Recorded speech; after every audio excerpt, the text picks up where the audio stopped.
Okay guys, today it's 3 for 1. I'm going to give you a bit of GShock chat, I'm going to give you some product chat, and I'm going to give you some fitness chat, or our Beep Club.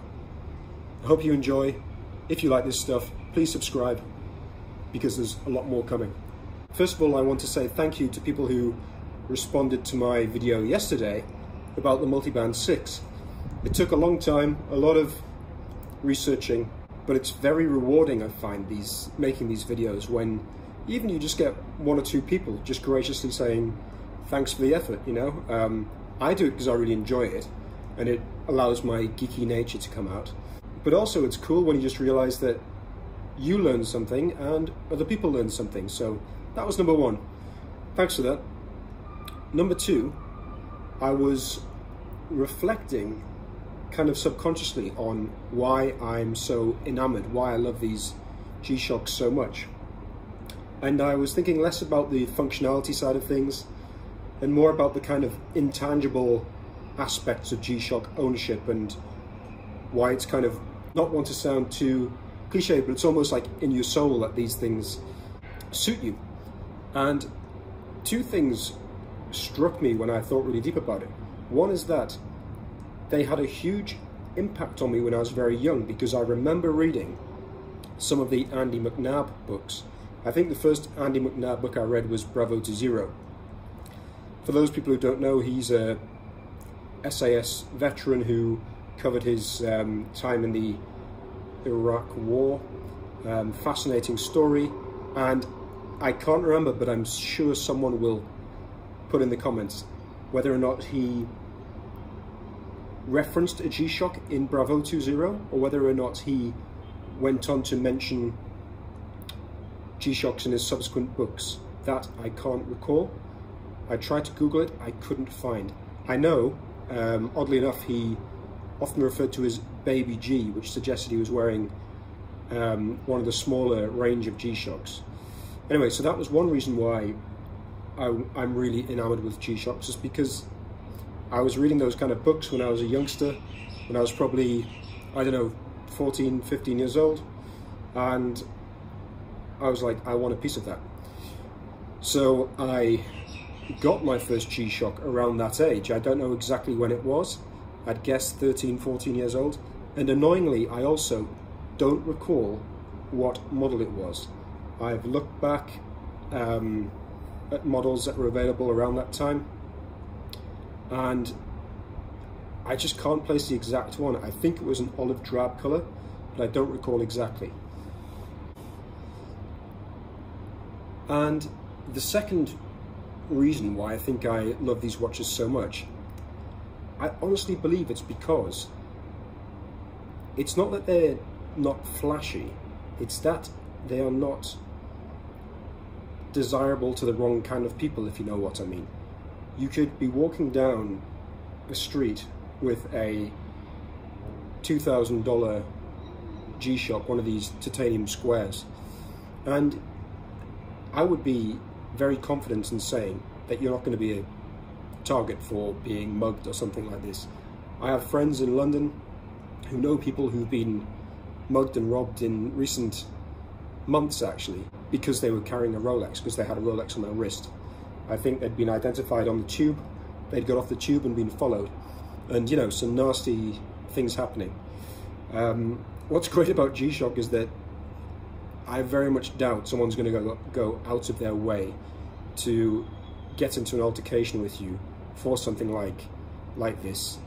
A, they don't carry the same type of value in general, although obviously some are more expensive. But even for the more expensive ones, they're just pretty unassuming and low-key. I really like that about it, you know. I do a lot of traveling.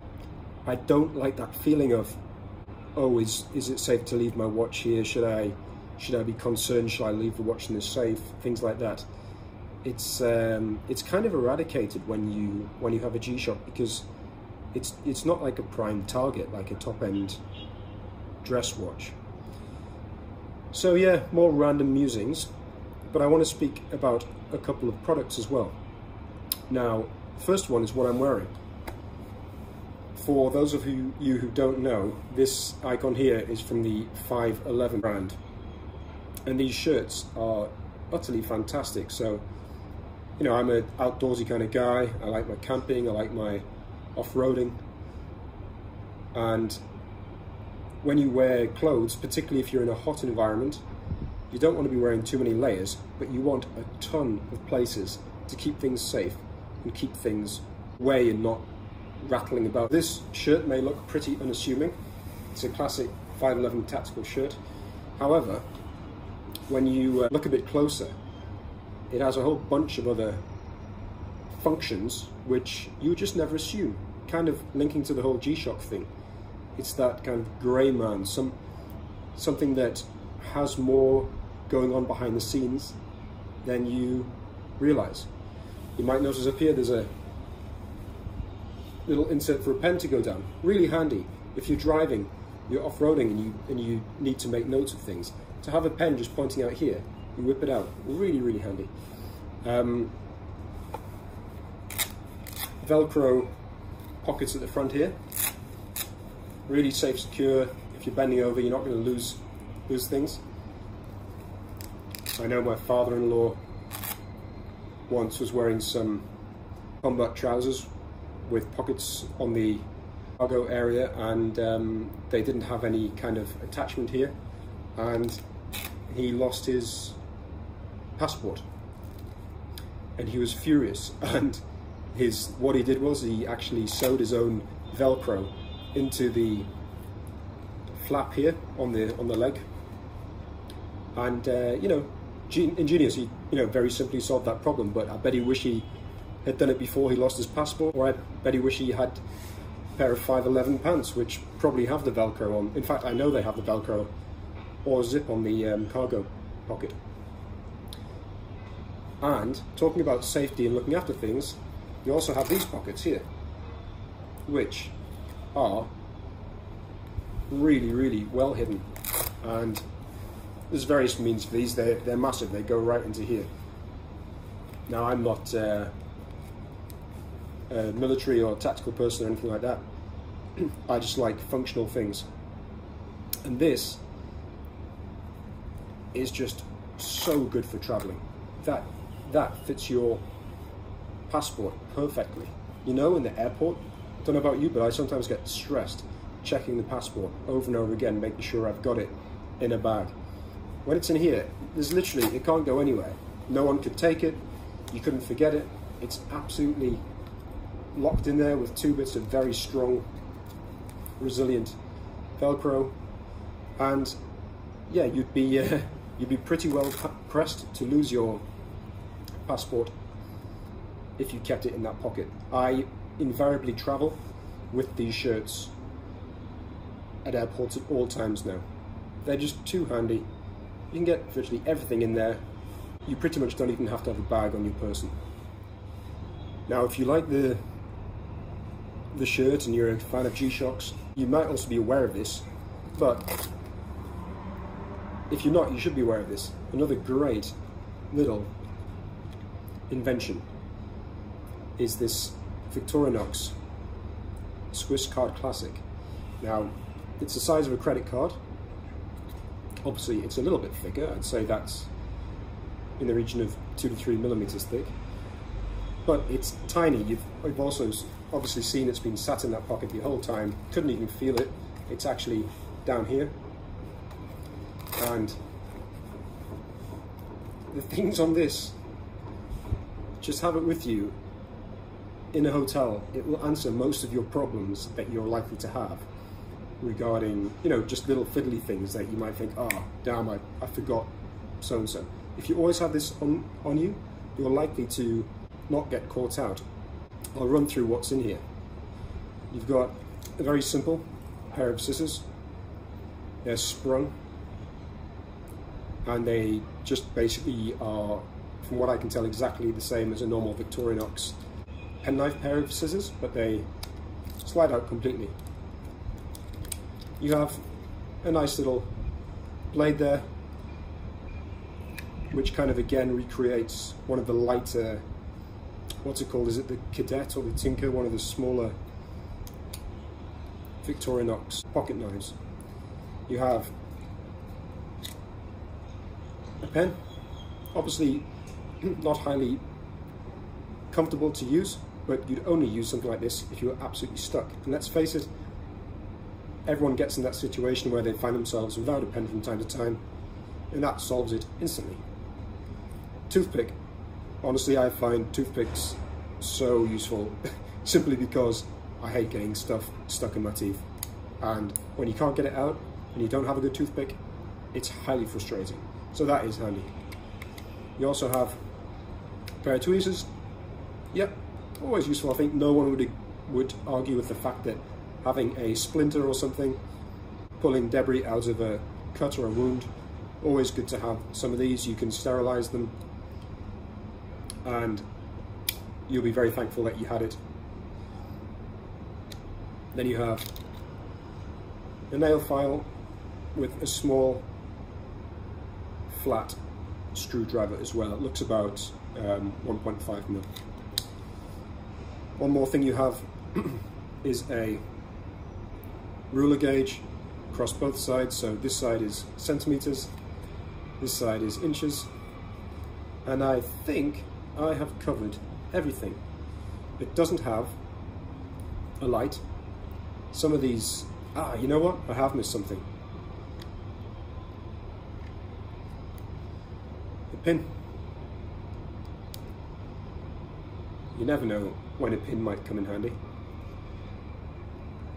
There you go, there's a really handy product which I think for the cost and for the size of it, if you can travel with that, you're doing yourself a favour. I'll put it back inside my 511 shirt, where it's safe. Now, the other thing I wanted to discuss was more related to our beep club. So, as you know, I set my GShock so that the signal alarm goes off once an hour. And I do that for a very simple reason. It reminds me to get up and do something to get the blood flowing. Yes, sometimes what I do is pretty intense. I might throw kettlebells around for 10 minutes or even longer. But you know, it doesn't need to be that intense, and sometimes just a 5-second action can make you stronger and better, particularly if you do it on a regular basis, like every hour. So what could that 5-second action be, you might ask? Well, that's where this comes into it. There's a lot of science out there which shows that grip strength has a high correlation to various health parameters or health data. It's even said that it's, longevity, i.e. you may live longer if you have stronger grip strength. Now, there's all kinds of ways of interpreting that information in that data. However, having a strong grip is an important thing for just day-to-day jobs, tasks, and this is a way to achieve a strong grip. It's the Captains of Crush series. These are made from premium materials. I think a lot of hand grips that you get online can be pretty flimsy and eventually fall to pieces. I've had these for years. I've got a few of these actually, and they just last and last. And I haven't noticed any problems with them over time. This is the level 1. Now, there's actually 11 grades of strength within these grips. So what that means is that you can start with a T, which is a trainer, get used to how this works, get used to the technique, and gradually build up to the strongest grippers. I think this is one of the, not entry levels, but yeah, for sure it's not the hardest by any means. And I'll come back to our beep club. So if I'm working and I know I can't really stand up and do a lot of exercise, when that watch beeps, I can grab my Captains of Crush and just do one full compress of the hand grip, swap it over, one full compress of the hand grip, and make sure that they, if at all possible, that they touch at the bottom, like that. And that's it. I've done something which actually required a lot of effort and strength for a very short space of time. Now, the important bit about this, I'll reiterate, is the compound nature of doing this regularly. It's advised you're not supposed to do high repetitions of these. Maybe you do 2 or 3 reps every now and again. People get very, very strong just doing 2 or 3 of these every few days. So if I do 1 of these for each hand, not every hour, but 4 or 5 times a day when I hear the beep, it's fair to say that I'm going to have much stronger grip than I otherwise would have had. I don't want people to think that by following this hour beep club, they have to do something crazy intense physically. No, it's the simplest things can make a difference. Another thing I will definitely do a video on is meditation. I've been doing meditation for a number of years now. As someone who's previously suffered from quite a lot of issues related to stress, it was a real life changer for me. So I always highly recommend it. Anyway, I hope you enjoyed my random musings on things GShock, fitness products, and if you did like it and you want some more of this, please like and subscribe. I'm trying to do this on a regular basis, something I enjoy doing, and I hope you enjoy the output.